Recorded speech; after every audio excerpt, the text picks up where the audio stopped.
Donc, on va voir les composants ou bien la liste des composants d'un ordinateur. Et donc, cette partie-là, on va la traiter avec des images, des définitions pour bien savoir les composants qui composent un ordinateur. Donc, l'ordinateur PC, Personal Computer, est composé de quatre éléments qui sont unité centrale, l'écran ou moniteur. Ce sont les éléments de base pour travailler avec un ordinateur, le clavier et la souris.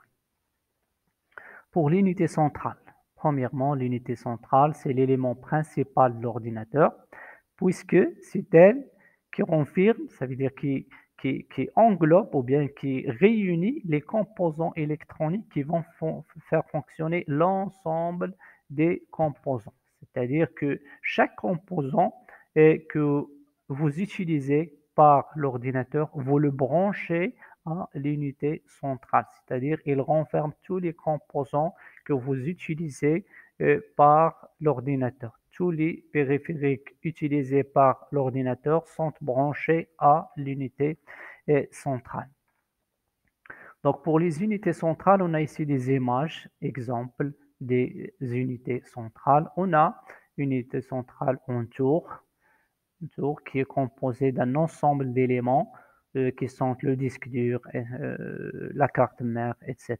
Donc on a la face avant d'une unité centrale qui contient le bouton de mise sous tension et qui contient également le lecteur DVD et le ventilateur. On a également la face arrière qui est composée des ports d'entrée-sortie pour brancher les périphériques d'entrée et sortie tels que l'écran, le clavier, la souris. Donc, vont brancher tous les composants par les ports d'entrée-sortie. On a également une boîte d'alimentation qui est affichée ici pour alimenter l'ordinateur en électricité et un ventilateur, le ventilateur de, de la boîte d'alimentation.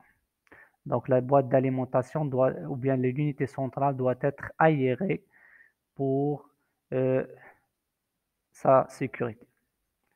Donc dans l'unité centrale, on trouve les composants suivants. On a un ensemble de composants dans l'unité centrale qu'on va essayer de voir. La boîte d'alimentation. Donc, premièrement, la boîte d'alimentation pour alimenter l'ensemble des composants. Donc, l'alimentation de l'ordinateur est une boîte rectangulaire avec plusieurs câbles qui tiennent dans la partie supérieure arrière du boîtier. Voilà les câbles qui sortent du boîte d'alimentation pour être branchés aux autres périphériques pour les alimenter en électricité. Donc, on a plusieurs connecteurs selon le périphérique sur lequel on va brancher euh, ce connecteur. Donc, son principal objectif est de convertir le courant alternatif provenant de la prise murale, prise d'alimentation, en courant continu qui peut être utilisé par l'ordinateur. Donc, on peut utiliser un courant continu par l'ordinateur et la boîte d'alimentation a pour rôle de transformer le courant alternatif qui vient du prise murale vers un courant continu utilisé par les différentes composants de l'ordinateur. Les câbles sont dotés de connecteurs sur les extrémités.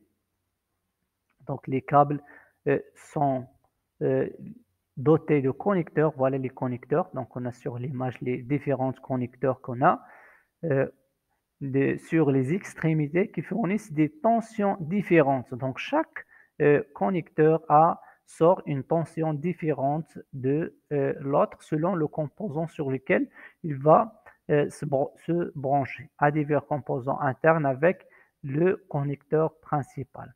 Branché sur la carte mère, toutefois, certaines alimentations appelées modulaires contiennent des connecteurs intégrés de sorte que vous pouvez utiliser uniquement les câbles nécessaires. C'est-à-dire que vous utilisez uniquement les câbles nécessaires. Vous n'êtes pas obligé d'utiliser tous les câbles que vous avez ici. Donc, vous utilisez par exemple ce connecteur pour la carte mère et celui-là pour votre disque dur, celui-là pour votre lecteur DVD et vous pouvez utiliser les autres si vous avez plusieurs ordinateurs, plusieurs disques durs ou bien plusieurs lecteurs DVD.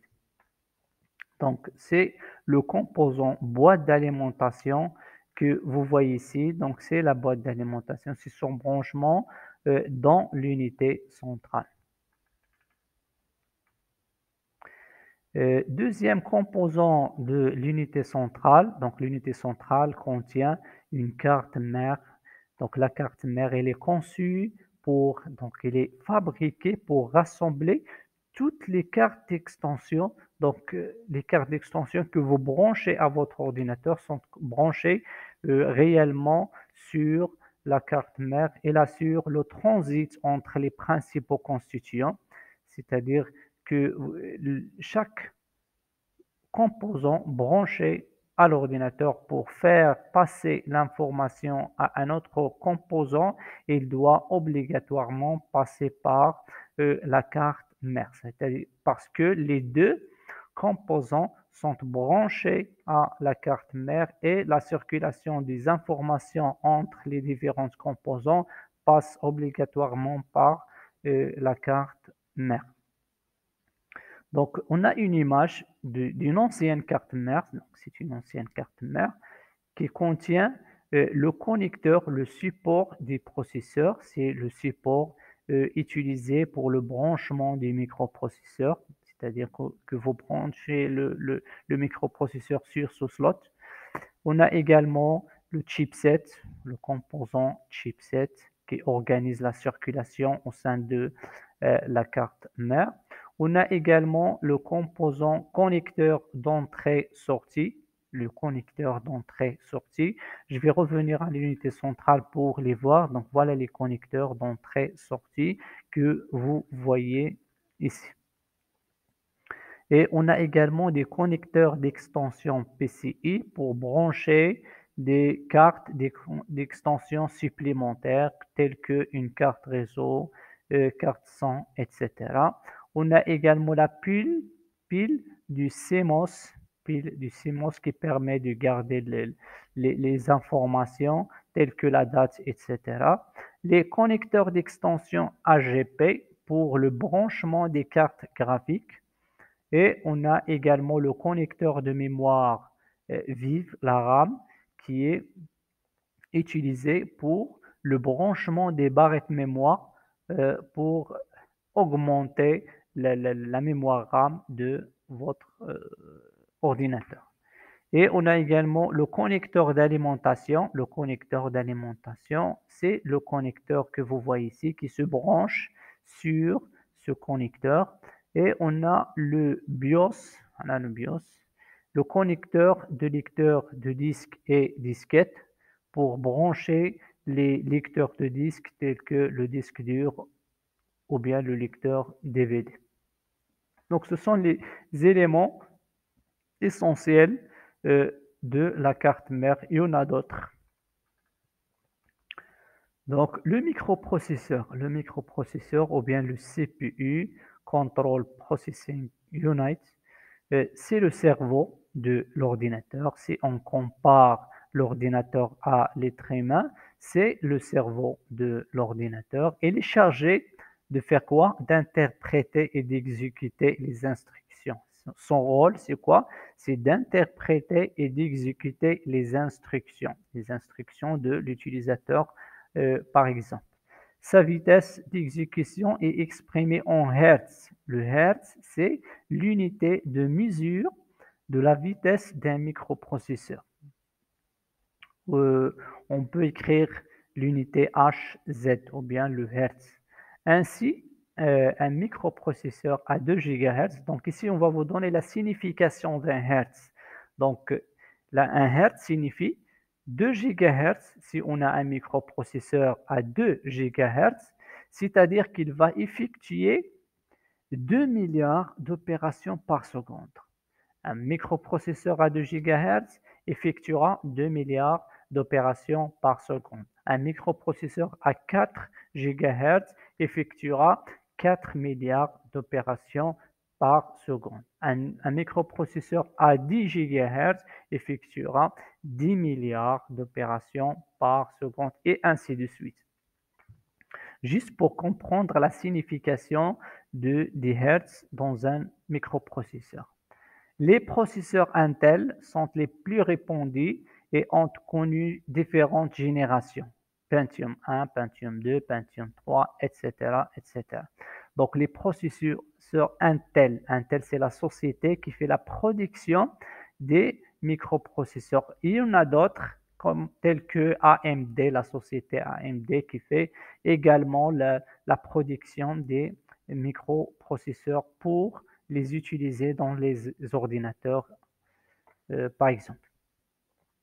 Donc, on a des différentes générations. Donc, l'exemple, on a ici une image d'un microprocesseur. Donc, vous voyez un microprocesseur Intel. Voilà le logo de la société Intel. Donc, c'est un microprocesseur Intel, 9e génération et Intel Core i9. Donc, on a les deux faces du microprocesseur et on a le branchement. Donc, vous voyez ici qu'on a un monsieur qui est en train de brancher un microprocesseur sur la carte mère. Donc, ça, c'est la carte mère. Et on a le branchement du microprocesseur sur son emplacement dans la carte mère. Donc, on a également un deuxième composant essentiel de l'ordinateur, c'est la mémoire vive ou bien la mémoire centrale ou bien la RAM. Donc, tous ces mots-là, on les utilise pour le même composant qui est la RAM, donc qui est physiquement sous forme de barrettes que vous voyez ici. Donc, ce sont des barrettes mémoire qui se branchent sur des connecteurs comme vous voyez ici. Donc, ce sont des barrettes mémoire branchées sur la carte mère qui sont utilisées pour augmenter la RAM ou bien la mémoire de l'ordinateur. Son rôle, c'est quoi? Elle permet de stocker les informations que le processeur que le microprocesseur traite pendant tout le temps de fonctionnement de l'ordinateur. C'est-à-dire que l'ordinateur est en train de faire des traitements par son microprocesseur et la mémoire RAM l'aide pour faire ces traitements. C'est-à-dire qu'il stocke des informations pour le microprocesseur pour l'aider à faire ses tâches. Son contenu est détruit une fois l'ordinateur est éteint ou redémarré. C'est-à-dire que le contenu de la mémoire RAM est fonction de l'alimentation. C'est une fonction de l'alimentation, c'est-à-dire une fois que l'alimentation n'est plus là, c'est-à-dire que l'ordinateur est éteint, on n'a plus d'alimentation, c'est-à-dire qu'on n'a plus de contenu dans la mémoire RAM. Tout le contenu de la mémoire RAM est là, est stocké tant qu'on a de l'alimentation. Une fois que on n'a plus de l'alimentation, on n'a plus de contenu dans la mémoire RAM. C'est-à-dire qu'il fonctionne avec le microprocesseur tant qu'on a une alimentation. Une fois qu'on redémarre notre ordinateur ou bien on éteint l'ordinateur, tout le contenu de la mémoire RAM est détruit ou bien supprimé. Je vais vous donner un exemple pour mieux comprendre le fonctionnement de la mémoire RAM. C'est quand on travaille sur un document Word. Donc, si vous êtes en train de saisir un texte sur un document Word, vous êtes en train de saisir réellement sur une mémoire RAM. C'est-à-dire que vous voyez votre texte en train d'être écrit sur le programme Word, mais il n'est pas enregistré. Donc, vous êtes en train de le voir. Donc, tant que vous alimentez votre ordinateur. Donc, une fois que l'ordinateur est éteint, donc le texte que vous avez tapé n'est plus là. Il n'est plus là parce qu'il est uniquement enregistré sur votre mémoire RAM. Donc, pour le sauvegarder, pour le récupérer après le redémarrage de votre ordinateur, vous devez obligatoirement l'enregistrer sur votre disque dur. Donc, vous devez enregistrer ce texte sur votre disque dur pour le récupérer.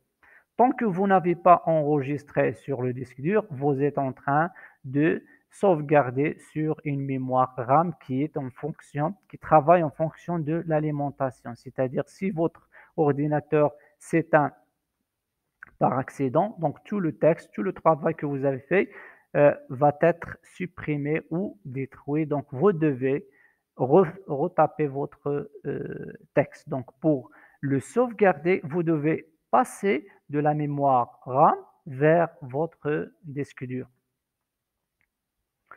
Donc ça, c'est pour ce qu'on peut dire sur la mémoire RAM, qui est un élément très très important de l'ordinateur avec le microprocesseur. C'est-à-dire que la mémoire RAM, elle travaille toujours avec le microprocesseur et il y a toujours des allers-retours, des informations entre le microprocesseur et la mémoire vive. Donc voilà le composant sur lequel vous branchez les barrettes mémoire sur votre carte mère.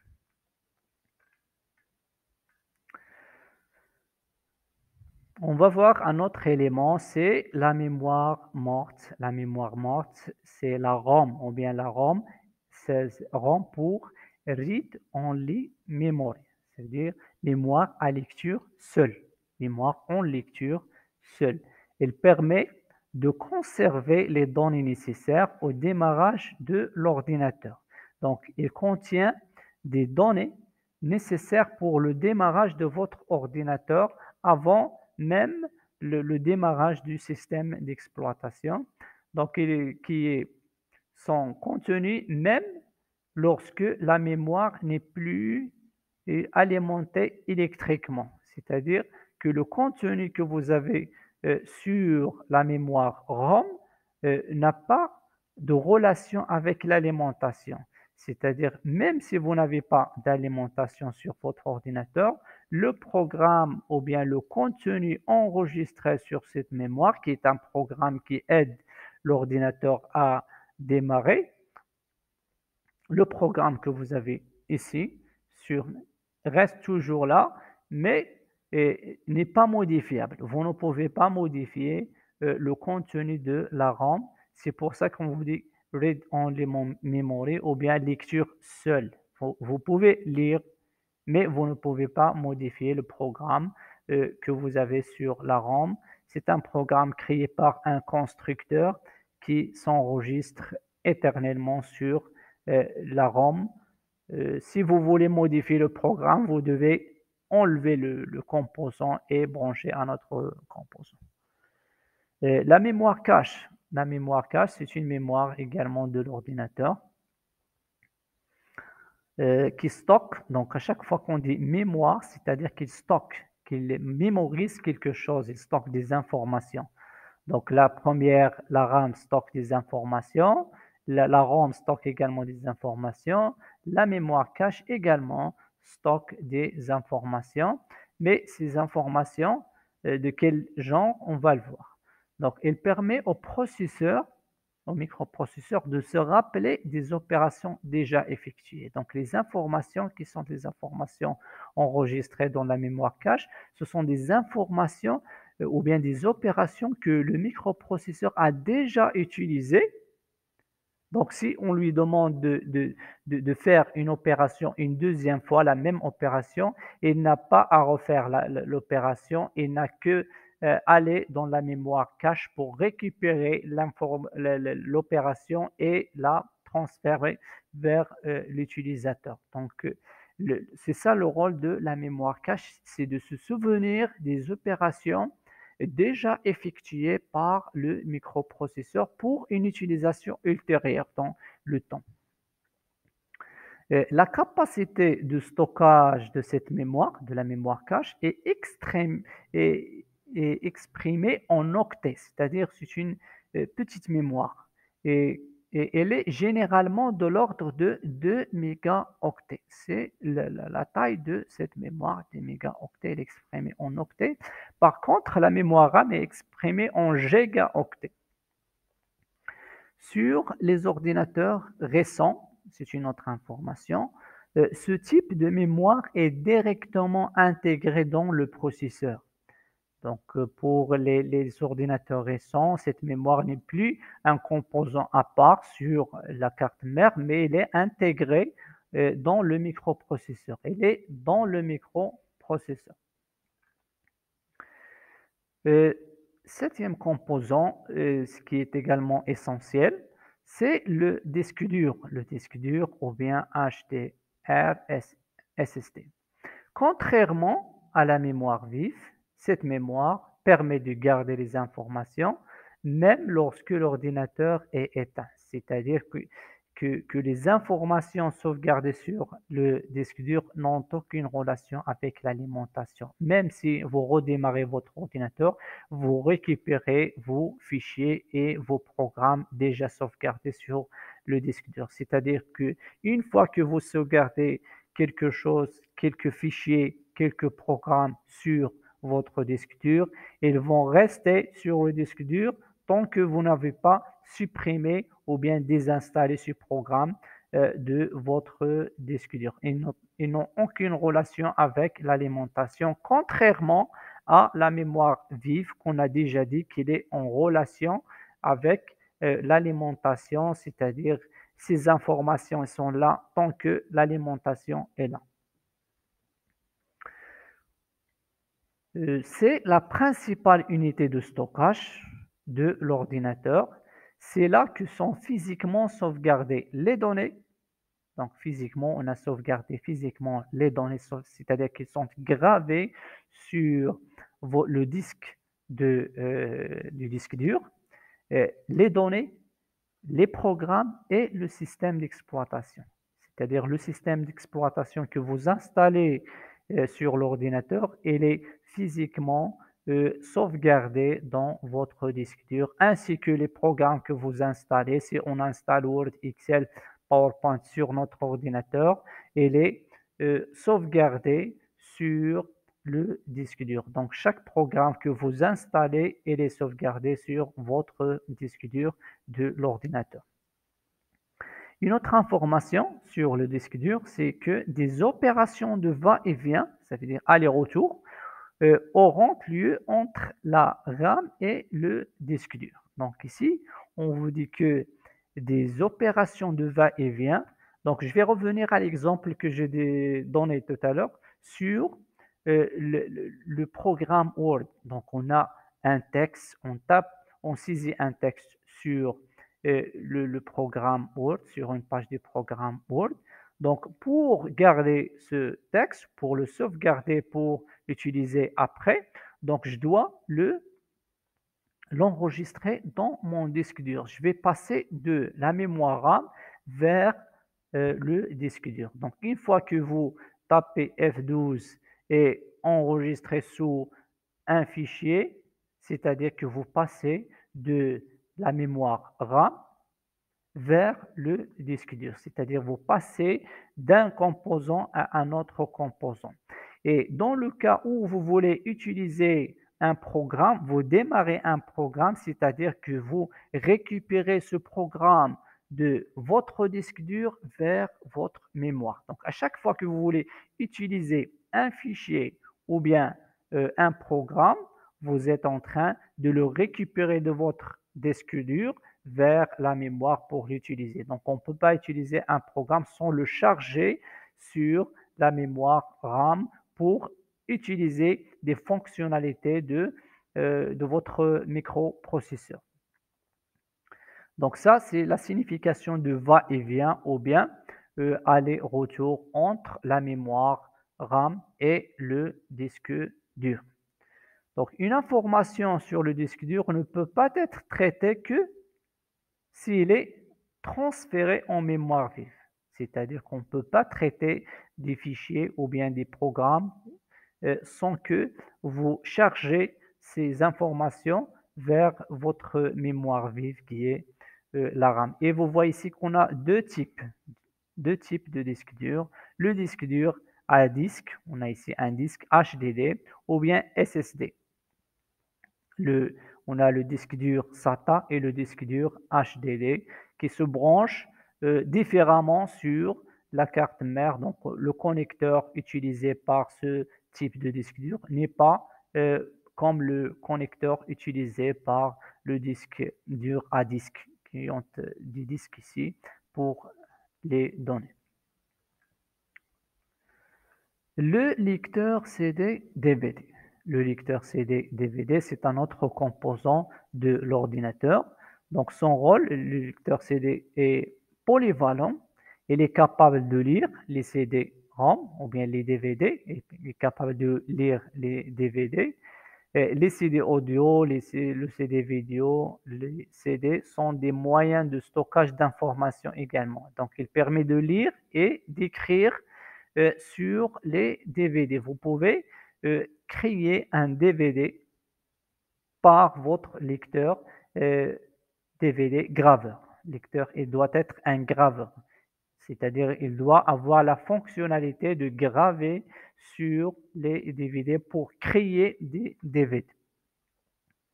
Il existe deux types de CD, les CDR qui peuvent être gravés qu'une seule fois, les CDR, R pour read, qui peuvent être gravés qu'une seule fois, et les CD-RW, read, write, qui peuvent être effacés plusieurs fois. C'est-à-dire que vous pouvez lire sur ce CD ou bien ce DVD plusieurs fois. Vous pouvez sauvegarder et supprimer jusqu'à 1000 fois en moyenne. C'est-à-dire, il peut fonctionner comme une clé USB. Vous pouvez supprimer des données et écrire des données sur votre DVD. On vous dit que les CDR et les CDRW ont une capacité plus importante que les disquettes. Donc les disquettes ne sont plus utilisées. Et les deux, 650 à 900 mégaoctets. Les DVD peuvent contenir de 4 Go jusqu'à 17 gigaoctets de données. Donc, vous voyez ici qu'on a deux types de lecteurs DVD. On a le lecteur DVD qui s'intègre sur l'unité centrale, donc, et un autre qui peut être branché, donc on l'appelle le lecteur DVD externe qu'on peut brancher à notre ordinateur en utilisant un câble USB. Donc, on a ce lecteur qui se branche ou bien intégré à votre unité centrale et l'autre qui peut se brancher sur les ordinateurs portables qui n'ont pas, par exemple, de lecteur CD. Donc, si vous n'avez pas le lecteur CD sur votre PC portable, vous avez par exemple un mini PC portable, vous pouvez utiliser ce lecteur de DVD externe pour lire les DVD sur votre PC. Donc, un autre exemple, c'est les cartes graphiques. Donc, un autre composant, c'est les cartes graphiques. Donc, la carte graphique est un composant de l'unité centrale. Elle est chargée de l'affichage. Son rôle, c'est l'affichage sur l'écran. Windows, les fenêtres, le bureau, etc. Donc, ce sont les composants affichés sur l'écran. Les cartes graphiques puissantes ont pour rôle également de gérer les affichages 3D, jeux vidéo, etc. Le principal constructeur de cartes graphiques, c'est la société NVIDIA. C'est la société qui fait la production des cartes graphiques pour les utiliser dans les ordinateurs. La carte graphique est un grand intérêt chez les joueurs qui ont besoin d'une puissance d'affichage énorme pour jouer de manière fluide dans les vastes univers 3D proposés par les jeux récents. La carte graphique est nécessaire dans l'industrie également pour les logiciels de modélisation, donc 3D de pièces mécaniques chez les architectes et les cinéastes. Quand vous faites de la bureautique, d'accord, comme nous par exemple, si on fait la bureautique, on n'a pas besoin d'une capacité, d'une carte graphique avec une grande capacité. On peut utiliser uniquement la carte graphique intégrée à l'unité centrale pour travailler. Contrairement aux professionnels qui utilisent une carte graphique puissante pour les architectes, par exemple, et les cinéastes, et pour l'affichage des pièces mécaniques dans la modélisation, etc.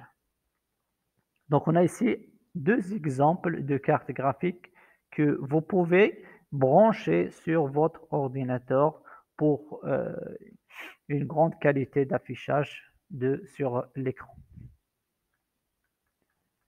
La carte son, elle permet avec les haut-parleurs de restituer le son et la musique. On a une carte son, on peut brancher une carte son sur la carte mère, comme on peut utiliser la carte son intégrée. Donc, comme celle-là, c'est une carte son intégrée à la carte mère ou bien à l'unité centrale. Et on a ici une carte graphique intégrée. Donc, pour les utilisateurs simples de l'ordinateur, si on utilise par exemple la bureautique, on n'a pas besoin d'ajouter une carte son ou une carte graphique. On peut uniquement utiliser les cartes son et cartes graphiques intégrées déjà à votre ordinateur.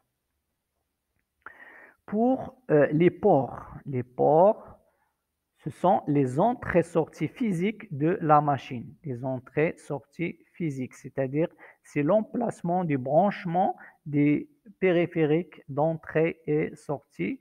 Il se trouve à l'arrière ou à l'avant de l'unité centrale. Donc, il est sur la face avant ou bien la face arrière de l'unité centrale. Il est composé d'un ensemble de ports utilisés pour le branchement des périphériques tels que le PCI, le PSI, le PS2. Le PS2, c'est le composant qui sert pour le branchement des claviers et souris. Et on a également les ports USB 3.0, le port utilisé pour le branchement des écrans en utilisant un câble VGA, ça s'appelle le port VGA, le port également pour l'affichage, le port DVI, et on a également l'HDMI sur quelques unités centrales, le port réseau pour brancher votre câble réseau, ça s'appelle le port Ethernet. Le port Ethernet pour le branchement des câbles réseau pour connecter votre ordinateur au réseau ou bien à un périphérique réseau tel qu'un routeur ou bien un switch ou bien un hub ou bien vers un autre ordinateur. Et vous avez une carte son intégrée pour restituer le son, pour entrer du son et pour faire sortir du son de l'ordinateur. Pour les écrans, et constituent le périphérique de sortie standard. C'est le périphérique de sortie classique, le plus utilisé. Donc, c'est un dispositif qui permet d'afficher les informations communiquées par l'ordinateur. Il est soit à type cathodique, CRT, donc c'est les écrans CRT, ça c'est les anciens écrans, ou bien LCD comme cet exemple. Donc, c'est l'image d'un écran LCD et l'image d'un écran CRT. Il existe différentes tailles d'écran, donc il y a différentes tailles. 14 pouces, 15 pouces, 10 pouces, 13 pouces, 17 pouces, 21 pouces, etc. Le pouce, c'est combien? C'est 2,54 cm. C'est l'unité de mesure des écrans. Donc, vous pouvez mesurer l'écran en utilisant le pouce. Donc, on a également les écrans récents peuvent être un périphérique d'entrée et de sortie à la fois. C'est-à-dire qu'on peut entrer des informations par le tactile, utiliser l'écran tactile, ça veut dire pour entrer, vous jouez le rôle de la souris et du clavier. Vous pouvez taper sur l'écran et vous pouvez déplacer ou bien démarrer les applications directement sur l'écran sans utiliser la souris. Donc, c'est les écrans tactiles qui vous permettent d'utiliser et le clavier et la souris sur votre écran et affiche également les résultats. Donc, vous pouvez voir et entrer des informations en utilisant uniquement votre écran sans avoir utilisé le clavier et la souris. Donc, c'est un type d'écran qui s'appelle des écrans tactiles et des écrans LCD ou bien des écrans LED. Donc, un autre composant essentiel, c'est le clavier. Donc, le clavier, il est de grande importance en tant qu'organe de saisie des informations. C'est l'organe qui vous permet généralement de saisir des informations, de taper du texte, de saisir des nombres, etc. et de faire d'autres fonctionnalités qu'on va voir ici dans cette partie. Donc, il est impératif de maîtriser ces touches si on veut utiliser correctement un ordinateur. Pour une utilisation correcte d'un ordinateur, je dois maîtriser l'utilisation de mon clavier. Je dois connaître tous les composants et leurs fonctions du clavier. Ces touches peuvent être regroupées en quelques ensembles. Donc, il y a des ensembles de touches, c'est-à-dire que votre clavier, donc j'ai ici un exemple du clavier. Donc, ce clavier est composé d'un ensemble de touches qui sont divisées par des ensembles. Donc, on a ici l'ensemble des touches numériques ou bien le pavé numérique, ça s'appelle le pavé numérique, qui contient les nombres ou bien les chiffres de 0 à 9. 0, 1, 2, 3, 4, 5, 6, 7, 8, 9. On a également des opérateurs de calcul qui vous permettent de faire des calculs tels que la division, slash c'est pour la division, ou pour le slash des dates par exemple. On peut l'utiliser également pour les dates. Et étoile, c'est l'opérateur de multiplication pour multiplier les nombres. Le moins, tiret, moins et le plus. Ce sont les opérateurs de calcul et également entrée qui a le même rôle que l'entrée que vous avez ici pour revenir à la ligne, entrée pour avoir des résultats et on a une touche, c'est la touche de verrouillage du pavé numérique. Vous pouvez verrouiller les numéros en utilisant ces touches de verrouillage du numérique et vous pouvez également utiliser le point pour la virgule, 5,5 par exemple, ou bien 12,6, etc. Donc, vous utilisez ces touches pour la virgule. On a également les touches de direction pour se déplacer dans un classeur, par exemple, ou bien dans un document. Vous pouvez vous déplacer en appuyant sur la touche. Vous voyez que je me déplace sur mon document en utilisant simplement la touche de direction bas du clavier. On a également les touches alphanumériques, qui contiennent l'alphabet A, Z, E, R, T, Y, etc. Et on a également les caractères spéciaux tels que la virgule, le point d'exclamation, le point d'interrogation, les accents et à accent, le chapeau, le pourcentage, l'étoile, le slash, etc. Ainsi que la tabulation, la touche de tabulation. Et on a les touches de fonction, les touches de fonction de F1 jusqu'à F12. Donc, ces touches de fonction ont une relation avec l'application que vous êtes en train d'utiliser. Par exemple, si vous utilisez Word, donc ces touches-là vont faire une fonction. Si vous utilisez le PDF, les touches de F1 vers F2 vont faire d'autres fonctions, c'est-à-dire qu'ils font des fonctions selon quoi? Selon l'application que vous êtes en train d'utiliser. Donc pour Word, par exemple, pour enregistrer un document sous un nom, on utilise la touche F12 pour enregistrer ce document. Mais si on utilise le PDF, on ne peut pas enregistrer source, c'est-à-dire que la touche F12 ne fait pas la même fonction que sur Word. Donc ces touches-là, donc on a ici le détail de ces touches. Donc j'ai déjà vu les différentes touches du clavier. Troisième composant, c'est la souris. La souris constitue le complément essentiel du clavier, surtout dans les environnements graphiques. Le déplacement de la souris permet de balader un curseur. Donc voilà, le curseur, c'est ce composant qui est en train de se déplacer sur l'écran, avec lequel on clique sur les boutons. On peut cliquer sur les boutons, comme les boutons de commande qu'on a sur Word, les boutons. On peut sélectionner, on peut utiliser le curseur pour sélectionner du texte par exemple, ou des objets comme une image. On peut déplacer et manipuler des objets à l'écran. On peut déplacer par exemple cet objet ou manipuler, faire des manipulations, se déplacer dans le document, etc.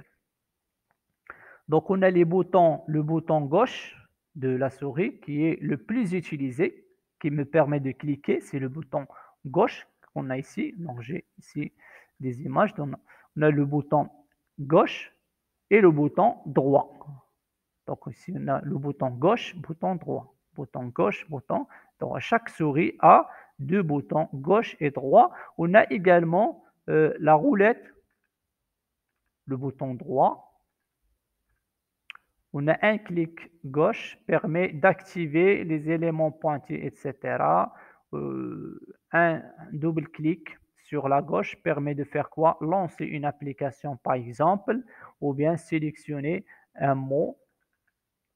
Et le bouton droit qui est cependant essentiel à connaître. Le bouton droit permet notamment de faire quoi? D'accéder aux commandes couper, copier et coller. Donc si vous voulez par exemple copier ce mot, double-clic sur le mot pour le sélectionner, clic droit pour faire copier-coller, donc droit.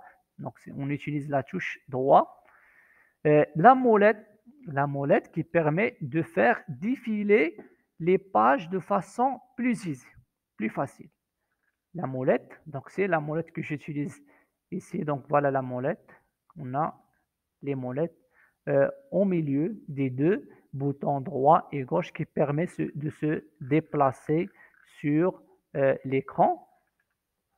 La molette est une petite roulette située au milieu de la souris entre les deux boutons principaux, bouton gauche et bouton droit, que l'utilisateur peut faire tourner avec son doigt, etc.